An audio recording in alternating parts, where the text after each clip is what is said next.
भाजपा अध्यक्ष जेपी नड्डा ने पार्टी के केंद्रीय पदाधिकारियों की नई टीम की घोषणा कर दी है। नड्डा ने करीब 8 महीने के बाद अपनी नई टीम की घोषणा की। जेपी नड्डा की नई टीम में अनिल बलूनी को बड़ी जगह मिली है।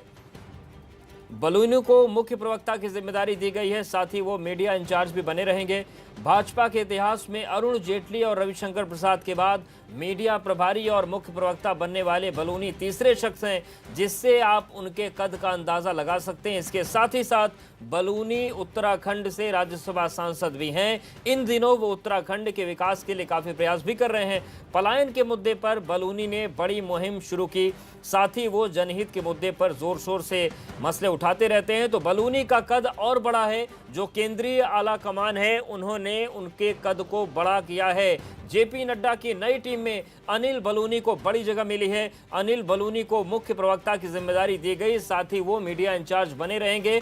और उनके कद को कैसे हम बढ़ता हुआ देख सकते हैं, तो समझिए आप, भाजपा के इतिहास में अरुण जेटली और रविशंकर प्रसाद के बाद मीडिया प्रभारी और मुख्य प्रवक्ता बनने वाले बलूनी तीसरे शख्स हैं, जिससे ही आप उनके कद का अंदाजा लगा सकते हैं। इसके साथ ही साथ बलूनी उत्तराखंड के राज्यसभा सांसद भी हैं। इन दिनों वो उत्तराखंड के विकास के लिए काफी प्रयास कर रहे हैं और पलायन के मुद्दे पर बलूनी ने बड़ी मुहिम शुरू की, साथ ही वो जनहित के मुद्दे को जोर शोर से उठाते रहते हैं।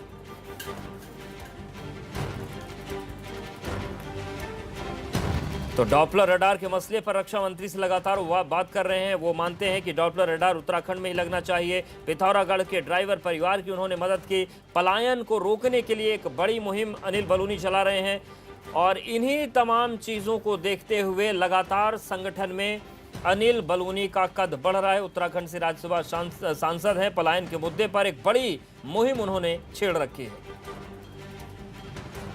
और प्रधानमंत्री नरेंद्र मोदी ने जेपी नड्डा को नई टीम के लिए बधाई दी है। इन सब के बीच अगर हम बात करें उत्तर प्रदेश उत्तराखंड की, तो उत्तराखंड में जो नेता आते हैं उत्तराखंड से, अनिल बलूनी जो कि राज्यसभा के सांसद भी हैं उत्तराखंड से, उनका कद बढ़ा है और जिस तरीके से लगातार वो जनहित और सामाजिक चीज़ों को लेकर मुखर हैं, उन सब के बीच संगठन में उनको लगातार तवज्जो मिल रही है।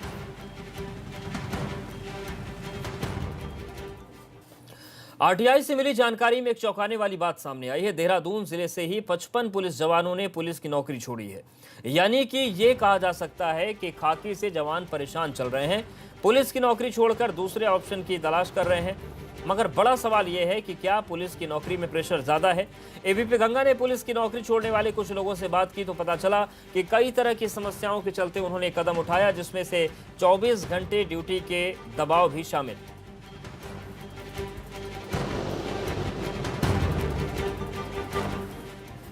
संबंधित है उसका इन्वेस्टिगेशन जो हमारे डिप्टी एसपी हैं अनुज वो कर रहे हैं। अभी थोड़ा सा हेल्थ इश्यूज है उनके साथ, तो इसलिए थोड़ा उसमें प्रोग्रेस नहीं हो पा रही है। दूसरी इन्वेस्टिगेशन जो रेप के एलिगेशंस जिसमें है, उसका इन्वेस्टिगेशन एसआईएस ब्रांच में किया जा रहा है और उसमें जो कंप्लेनेंट हैं उनके 164 के स्टेटमेंट होने के बाद जो घटनास्थल था उसका निरीक्षण करके जो एविडेंसेस कलेक्ट करने की आवश्यकता थी, उस हिसाब से आज कार्रवाई की जा रही है। निस्संदेह वो भी 24/7 का जॉब था, ये भी 24/7 का जॉब है, लेकिन यहाँ पर एक टाइम हमारे को 10 to 5 का टाइम दिया गया है कि इसमें आपको ज़्यादा वर्कलोड हमारे पास रहेगा। लेकिन पुलिस का जॉब तो वाकई में रात की भी ड्यूटीज़ रहती हैं और पुलिस में तो ज़्यादा चुनौतियाँ हैं। तो वहाँ पर ये था, पोस्टिंग्स भी बहुत जल्दी हुआ करते हैं। यहाँ पर जो है पोस्टिंग का भी ऐसा है कि हमारा 3 इयर्स या 5 इयर्स हमको एक जगह रहना है।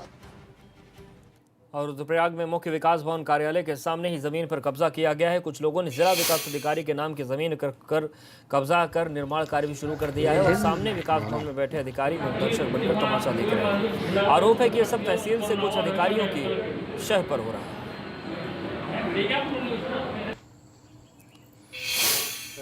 गवर्नमेंट की जो गाइडलाइंस है कोविड अनलॉक के पश्चात टूरिज्म के लिए जनपद में खोल दिया गया है। गवर्नमेंट की गाइडलाइंस के अनुपालन में देवरिया ताल का निरीक्षण पिछले दिनों किया गया था। वहाँ पर जो महिला स्वयं सहायता समूह गठित हैं, उनके माध्यम से रोजगार के नए साधनों को डेवलप कराने के उद्देश्य से गाँव में गाँव वालों के साथ बैठक भी की गई थी सारी में।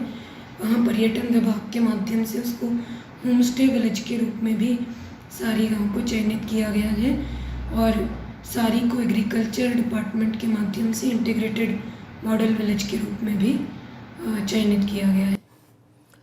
और पौड़ी में ग्राम पंचायत विकास योजना के तहत अब जिले के अधिकारी ग्रामीण क्षेत्रों का मुआयना करते नजर आएंगे। ग्रामीण क्षेत्रों की दशा सुधारने के लिए अधिकारी कर्मचारी ग्रामीण क्षेत्रों में जाकर जिले के हर गांव का सर्वे कर एक रिपोर्ट तैयार करेंगे।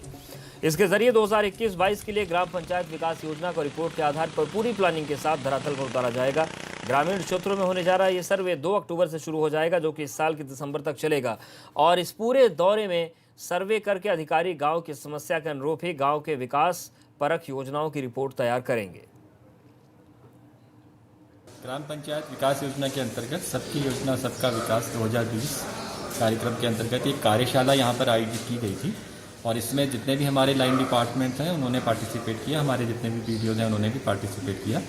और प्लानिंग यह है कि अब हमारा जो नेक्स्ट ईयर प्रारंभ होगा 21-22 के लिए, जो 2 अक्टूबर से हमारी ग्राम पंचायत विकास योजना जो बननी है उसके संबंध में विस्तृत रूप से दिशा निर्देश दिए जा रहे हैं और ये बताया गया कि कन्वर्जेंस से काम करना है, सभी को साथ लेकर काम करना है और मिशन अंत्योदय में जो हमारे गैप हम लोगों ने फाइंड आउट किए थे उनके अनुसार भी काम करना है और इस बार जो हमारा फोकस रहेगा वो लाइवलीहुड जनरेशन में भी रहेगा।